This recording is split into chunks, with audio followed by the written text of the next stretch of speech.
这次韩国医生罢工已经持续一段时间了，网上有各种指责声音，如医生太自私，受害的还是普通老百姓等等。你怎么看？对，这两天这个新闻上看了，然后呢，这个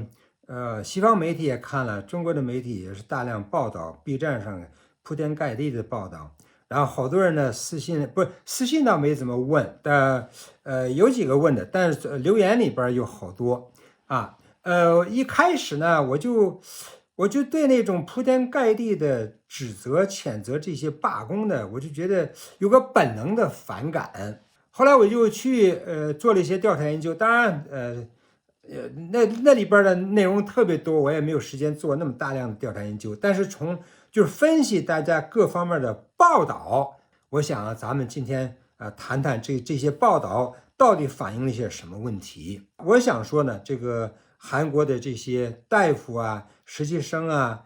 医科大学的学生啊，罢工罢课啊，这个事儿好得很啊，好得很，明确的支持他们啊。为什么呢？啊，这里边归根到底就是一个我们应该如何看待群众运动的问题啊，这就是个立场问题。有人说呢，你看你大夫呢，这是自私啊！你看他们为了自己的高薪啊，他们就根本不顾这个医生，不顾病人患者啊，要动手术的没法动手术，有急诊的没法看急诊，等等一大系列的东西啊，所以负面的报道铺天盖地的。但是你按照这种说法来讲，那学校老师学校老师就不该罢工了，因为你罢工影响学生上学呀，这个公交司机就不该罢工了，你罢工了影响打工人上班所以他们就说你这些人罢工受害的都是社会底层，所以呢他谴责这些人罢工，所以这里边就变成一个什么呀？就说只有商品生产者的工厂流水线的工人罢工它不影响你的生活，所以你可以说我支持他们。但是凡是在公众领域里边的跟这公众直接打交道的那里边的打工人，他们就不允许罢工，因为它会影响我的生活。这种观念是非常狭隘的我们需要问的是什么呀？就是说，为什么统治阶级非要迫使这些大夫、这些实习生、这些这个医科大学的学生迫使他们去到达罢工的地步？谁愿意罢工啊？没有人，打工人没有人真正的喜欢罢工所以到底是什么会让他们这么气愤、这么坚定的这么多的人集体性的罢工？那肯定是惹怒了他们。就像其他各种对待反对资本主义压迫的反抗资本主义制度的群众，我就发现很多网民也不知道为什么，他们特别喜欢指责这些不完美的反抗者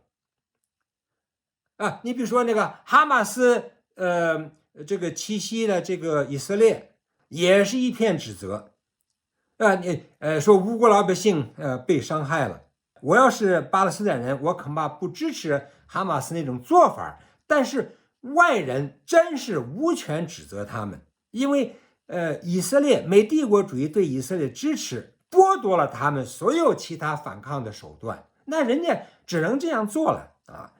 当然作为一个马列毛主义者你要考虑策略考虑怎么样去团结大多数，怎么去分化瓦解你的敌人，所以在策略上当然可以讨论，但是你不谴责以色列，你就谴责哈马斯，甚至是各打50大板，你是完全站在帝国主义站在资本主义角度说话的同样的，你可以说这个韩国的这个大夫学生实习生之类的，他们应该有更好的反抗手段不要这种方法伤害太多老百姓。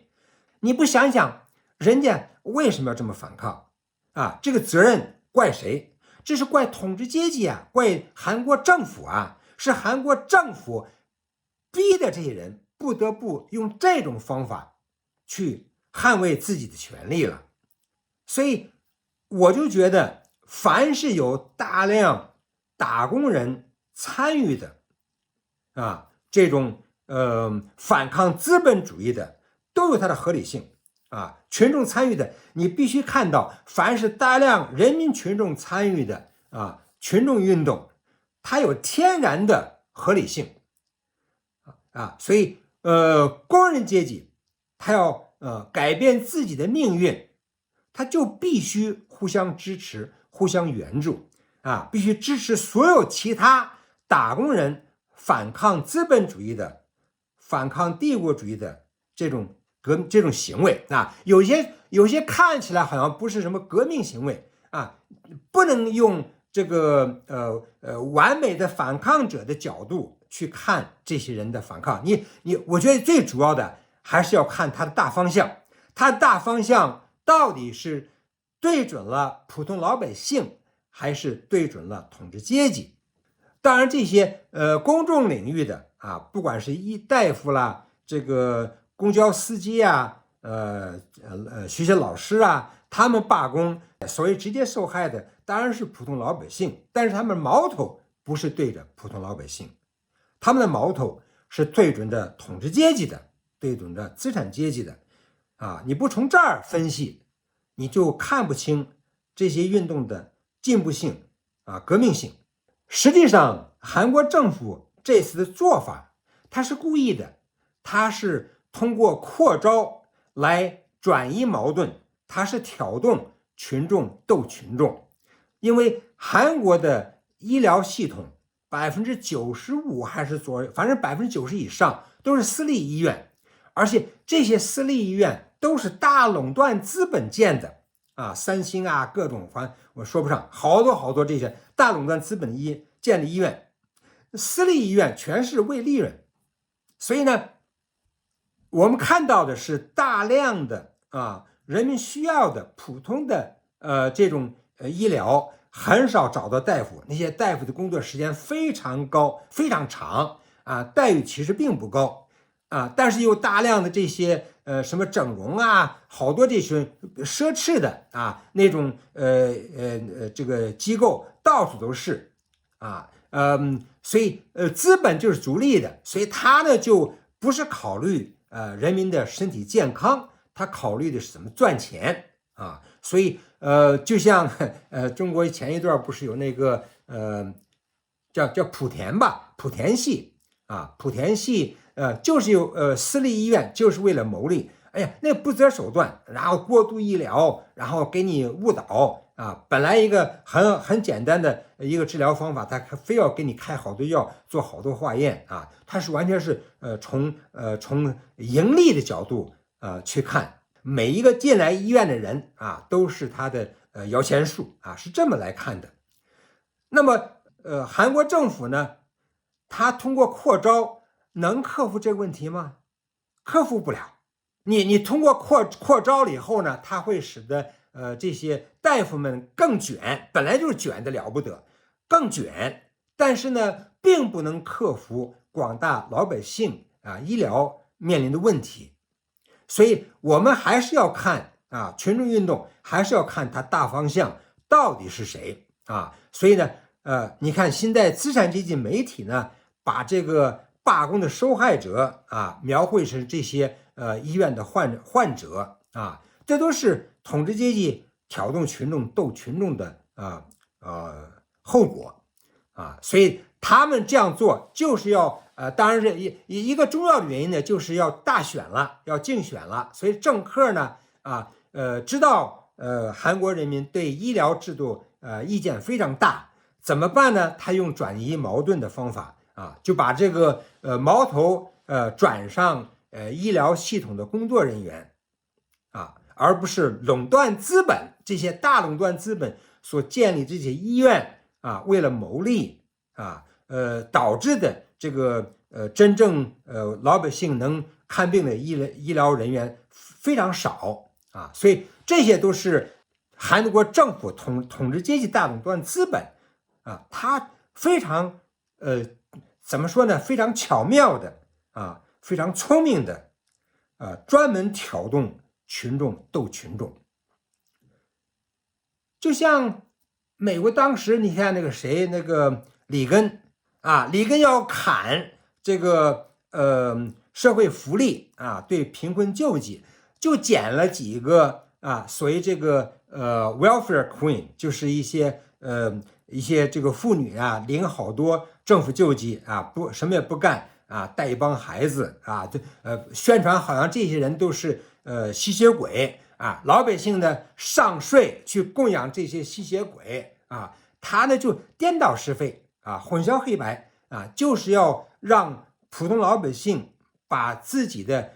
税收负担啊，资产阶级的压迫呢转嫁在这些贫困的获得救济的人身上，好像这些人不劳而获啊，我们要交税，我们要打工，为了养活这些人。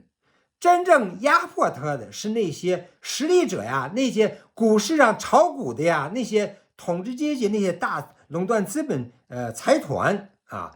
所以资产阶级特别善于转移矛盾，转移视线。这次罢工呢，还有一个有意思的东西，就是说这些大夫啊、医生啊，其实都是垄断资本的打工人啊，这些打工人呢，属于工人阶级的上层，相对一般工人来讲，他们有非常高的薪水啊，7、8倍，恐怕有10倍啊，就是薪水是非常高的。但是呢，我为什么说他们是打工人呢？因为他们并不掌握生产资料啊，在这些这个垄断资本办的医院里边，他们属于产业链中的核心技术人员。所以这种现象，其实在今天呢，还是非常多的啊。比如说早期有那个996ICU 啊，那些好多这些码农，他也属于这种一开始是高薪的啊，慢越来越多的人啊卷的越来越厉害，然后呢这里边呢长期的这个过度劳动，没有休息时间啊，大家都受不了。所以这个跟这次的韩国的大夫有特别相似的地方。我相信这些韩国大夫、这些医科院的学生的毕业生啊、实习生，他们恐怕大多数还是认同资本主义的啊，但是在高强度的压迫下，他们不得不挺身而出啊，反对资产阶级啊，以及他们的政府啊。雇佣他们的垄断资本集团啊，罢工。所以我就发现，在今天的资本主义社会里边，你别看人家口头上说的到底是认同不认同资本主义啊，他们对共产主义的仇恨啦等等，别看他说什么，你看他做什么啊。比如说，我经常提到的那个开源软件啊，开源软件这些人呢，有可能是非常反共的，但是他们从事的是共产主义事业，也就是说。各尽所能，各取所需啊，所以人们的思想意识形态啊，和他自己行为往往不一定是同步的啊，所以即便是他们这些大夫啊，这个实习生啊，医科大学的学生，他们认同资本主义，但是他们面临着对自己的压迫啊，他们还是得站出来，所以呢。他们罢工的对象是统治阶级，是垄断资本的政府啊，所以你可以看到了，今天啊，基本上在中国媒体普遍的舆论界的一致的诽谤啊，说他们这些人呢，都是个人主义，不顾人民的死活之类的啊，所以。你不要看这些大夫啊，这些这个实习生，他们的薪水高，但是他们挣的钱只是这些私立医院垄断利润的一小部分，大头都被这些垄断资本给拿走了。所以呢，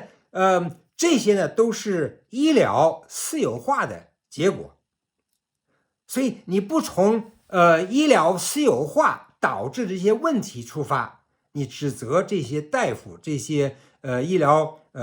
从事医疗的工作者啊，认为他们太自私，你完全不懂这个资本主义的医疗体系为什么会出现这种问题啊？相对来讲，你比如说法国的、英国的欧洲的，他们的医疗体系基本是全民医保的啊，所以他们的体系就很不一样啊。具体的话，我确实还没有做大量的调查研究啊，怎么去对比？有待网友把科普一下啊。但是呢，你可以看出来啊，问题本身不是因为这些大夫太自私，全世界所有当大夫的基本上都是很相似的啊。那么为什么什么使得这个韩国的那么多大夫出来罢工？这里边呢，造成这个的是垄断资本，是他们的韩国政府，因为他是打工人的上层啊，应该非常认同资本主义制度的人呢，都受不了了。所以这一次这个韩国政客出台这些政策，就是转移大家的这个目标啊，转嫁矛盾啊，本来是应该问责这些垄断资本啊，在医疗体系里边赚那么多钱啊，但是呢，根本不顾普通老百姓的日常的医疗需要，这才是问题的根本。他们就把大家的愤怒的这怒火转嫁在医疗从事者身上啊，这是医疗私有化的结果。代表垄断资本利益的韩国政府不是从垄断资本身上开刀，而是通过向医生开刀来转嫁矛盾。这是我对这次韩国那么多大夫罢工我的看法。好吧，关于这个，今天咱们聊到这儿。